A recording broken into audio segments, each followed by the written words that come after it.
വിദ്യാഭ്യാസം കണ്ടുപിടിച്ചത് തന്നെ ഈ നരന്മാരായിട്ടുള്ള പ്രാകൃത മനസ്സുള്ള ആളുകളുടെ ഹൃദയശുദ്ധി ഉണ്ടാക്കി അവനിൽ വിവേകബുദ്ധി ഉണ്ടാക്കി മനുഷ്യനാക്കി മാറ്റാനുള്ളതാണ്. പക്ഷേ ഇന്നത് നടക്കുന്നില്ല. ആ പാഠമേ ഇല്ല. അങ്ങനെ ഒരു പാഠമില്ല. നരനായിട്ട് ജനിച്ച കുട്ടി ജീവിച്ച അസുരനായി മാറുകയും ആ ക്രിമിനലായിട്ട് മാറുകയാണ് ചെയ്യുന്നത്. ഒരിക്കലും നല്ല ഒരാളായിട്ട് ആ കുട്ടിക്ക് വളരാനാവുന്നില്ല.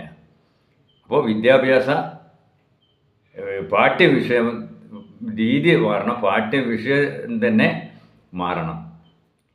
അപ്പോൾ അത് രക്ഷാക്കന്മാർ കൂടിയിരിക്കുക, നമ്മുടെ എല്ലാ ഭക്തന്മാരും കൂടി ആലോചിച്ച് അവർ കുട്ടികളെ നന്നാക്കാനുള്ള മാർഗം കണ്ടുപിടിക്കുകയും മനുഷ്യരാക്കി മാറ്റുകയും ചെയ്യാൻ വേണ്ട കാര്യങ്ങളിൽ രക്ഷിതാക്കന്മാരും വിദ്യാഭ്യാസ വകുപ്പും തമ്മിൽ ചെയ്യണം. ഇല്ലെങ്കിൽ